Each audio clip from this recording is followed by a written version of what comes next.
Hello and welcome back to Blue Pyramid Stories. Now we complete our Halloween series with an original by Storey Clayton. This is one of the first stories that I ever wrote in my entire life. One of the first complete ones, at least, that was not just another chapter one.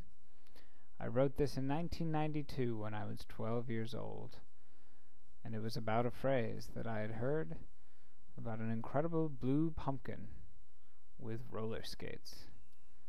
Yes, now we bring you Storey Clayton's The Adventures of the Incredible Blue Pumpkin with roller skates. Farmer Andrew Brown had just had his best harvest ever. It was now the planting season, and after his wonderful harvest, he had much to plant. His niece, 9-year-old Bonnie Jones, and nephew, 11-year-old Jack, had agreed to help. Bonnie and Jack came up to their uncle's gravel driveway on rollerblades. "What on earth are those things?" asked Farmer Brown as he saw his helpers arrive. "Rollerblades!" they shouted in unison. Jack expanded on the concept, telling his bewildered uncle how much fun rollerblades could be. "In my day we had roller skates," said their uncle. "But this is not a skating event. You're here to work. Let's go." The three headed for the new location of the pumpkin patch. Bonnie and Jack were allowed to roll to the patch. The three farmers worked industriously throughout the day. Mrs. Brown brought glasses of blue Kool-Aid for them. Unfortunately, at that moment Jack was doing a rollerblade routine for Uncle Andrew and Bonnie. Mrs. Brown and Jack tripped each other. Falling into a hole intended for a pumpkin seed were a pair of roller skates, 2 glasses of blue Kool-Aid, and a pumpkin seed. Farmer Brown was furious. Muttering about how roller skates were a bane to society, he told his niece and nephew to leave the farm. As he was very upset, he covered the hole that contained the roller blades. A long time had passed since the incident with the roller skates. It was now October 27th, and Farmer A. Brown had a problem. One of his pumpkins that he was about to harvest was blue. He wasn't worried about not being able to sell it. A blue pumpkin would be of greater value than an orange one. No, he was worried because he had done nothing to color the squash. It had been blue from the first time he saw it. He wondered if someone had sprayed pesticides on it. Maybe someone had painted the pumpkin. Frustrated, he began to harvest his pumpkins. He thought it best to leave the blue one alone. As a result, the skates remained hidden. Bonnie and Jack came once again to help their uncle later that day. Farmer Brown tried to keep the blue pumpkin a secret, but Bonnie found it soon enough. "Cool!" exclaimed Bonnie. "What's this, Uncle A?" Uncle A grimaced at the sound of his nickname. "That," he said emphatically, "is a blue pumpkin. I know little or nothing about it." "But, Uncle A," protested Bonnie, "you've got to tell the papers. Do you know what the Johnstown Gazette would do with a story like this?" "Probably stuff it on the back page," responded her uncle coldly. Secretly, though, Andrew Brown longed for publicity for his small farm. Within the hour, the Johnstown Gazette knew about the pumpkin. October 28th, 1992, morning edition, the Johnstown Gazette. "Blue pumpkin on Brown farm. Many say it's just a hoax." A disgusted Andrew Brown examined the morning paper. He had told the Gazette the whole truth. He had said it was not just a publicity ploy to show that his farm was the best for Halloween pumpkins. He just thought a pumpkin that grew blue should be recognized. Uncle, come and see the BP!" Jack burst into the room with news about the blue pumpkin. BP. "Now what?" moaned Brown. "Has it been smashed?" "No, it's become a jack-o'-lantern." A thoroughly depressed Andy Brown stepped outside and began walking towards the pumpkin patch. The situation at Farmer Brown's pumpkin patch was indeed changed. The BP had been cut from its stem and carved into a friendly jack-o'-lantern. However, this was not all. Beneath the BP had been placed a pair of blue roller skates. Despite the fact that someone had made fun of his BP, Mr. A. Brown saw that the entire inside of the blue pumpkin was also blue. Therefore, the press could not accuse him of painting the squash. Still, this added another headache because if nobody had painted the BP, how had it become blue? The question remained in the farmer's head as the press arrived. The Johnstown Gazette had put the blue pumpkin on wire services across the nation. Though the Gazette said it was a hoax, the Weekly World News, a tabloid that jumped at the bizarre, had sent a crew to the Brown farm. The Weekly World News had then notified the Chicago Sun-Times. The Sun-Times normally ignored tips from the WWN, but a blue pumpkin sounded almost real enough to print. So about 20 journalists descended on the Brown farm that afternoon. Jack and Bonnie were delighted to have their uncle's pumpkin in the national spotlight. They each took several interviews from the journalists. They told the tale of how the BP was first found, how it grew, and about the latest developments. Still, everybody wanted an interview with Andy Brown. Currently, that same Andy Brown sat in bed with a headache while Mrs. Cynthia Brown made tea and coffee for the members of the press. She also filled the reporters in on the recent events. In fact, she did a better job than Mr. Brown would have done at the time. Most of the reporters left, leaving Jack, Bonnie, Mrs. Brown, and the Weekly World News reporters alone in the Brown kitchen. The only reason that the WWN people were still around was because they were looking for something more sensational.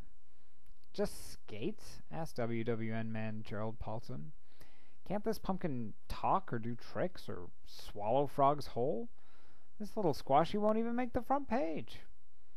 A weary Cynthia Brown smiled at Paulson. "I've told you all about the BP. There's little that's sensational about our pumpkin. He just sits out in his patch." However, the BP was not just sitting out in his patch the next morning. Mr. Brown had barely recovered from the events of the past day when the current event struck him. His famed blue pumpkin, feature of the WWN Halloween edition, was gone. Also gone were those atrocious blue roller skates that sat underneath the BP. And, feeling short of breath again, Andy Brown went back to bed, utterly dismayed. Tina Rockford sat in her family's living room on the verge of hysterics. "I told you, Mom," she exclaimed. "It was a pumpkin. Yes, on rollerblades. It was all blue. Yes, I'm sure of it. Oh, at about 7 o'clock. Of course I'm in my right mind."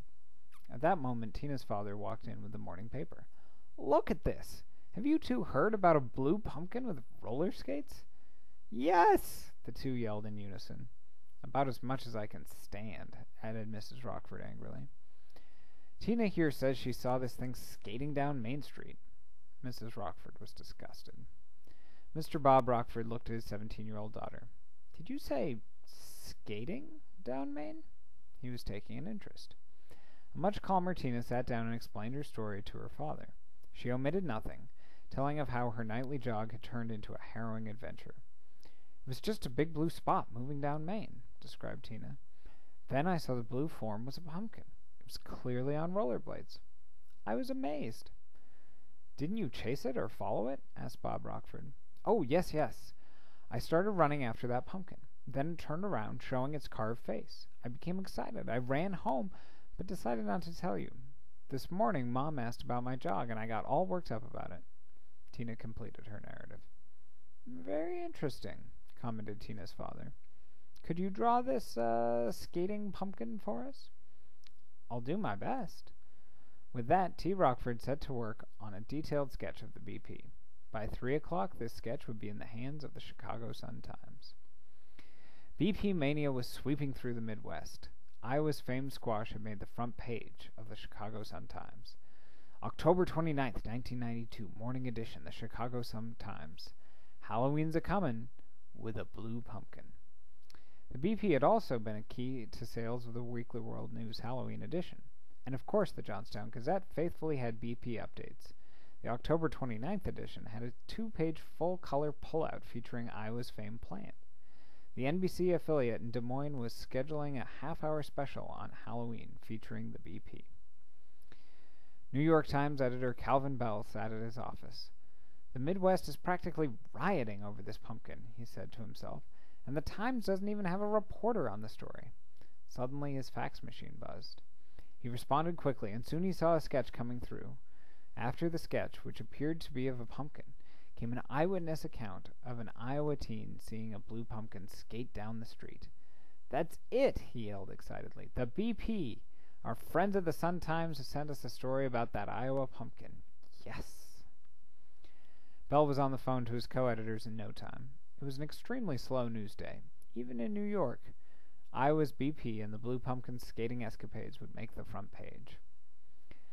Iowa's famed pumpkin was resting behind the Browns' farm shed. Tired after a hard night's skating, the pumpkin was trying to get some sleep.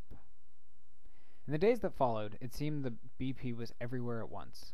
Newspapers and television stations carried stories constantly of Blue Pumpkin sightings. The BP was reported skating across the Golden Gate Bridge within an hour of the report stating he had skated on the Brooklyn Bridge. The pumpkin was said to have spent an hour going up and down the Sears Tower. A report came from St. Louis that the pumpkin was in the Gateway Arch. The press constantly buzzed with Blue Pumpkin sightings. Wrigley Field, the Space Needle, the Statue of Liberty, and the White House were some of the major locations. One Washington, D.C. resident claimed to have seen the BP tour the Senate, then skate to the Jefferson Memorial. Since it was a very hot day, the eyewitness reported the BP had jumped into the tidal basin. The Weekly World News was publishing a special edition totally dedicated to Blue Pumpkin sightings. On October 30th, newspapers in the 25 most populous cities in the U.S. published an extra section devoted to the BP. CNN had a constant special report on the Blue Pumpkin. Just before Halloween, 3 more reports came in. One said the BP had skated over the roof of the Astrodome at Houston. A second reported the BP skating in the parking lot at Disneyland. A final report claimed that the BP had spent the day skating down an Alaskan glacier. The Jones family was relaxing with Mr. and Mrs. Brown following Halloween dinner at the Browns' farm. After the pumpkin pie had been served, Bonnie and Jack went outside to try out the new glow-in-the-dark Halloween frisbee they had been given. Because of his worry about the BP, Jack made a wild toss that sailed behind the shed. When the two ran to get it, they saw the BP resting at the edge of the pumpkin patch, and they decided that they wouldn't tell anybody. This has been Blue Pyramid Stories. We hope you've enjoyed this original from way back when. I'm Storey Clayton. Happy Halloween. Good night.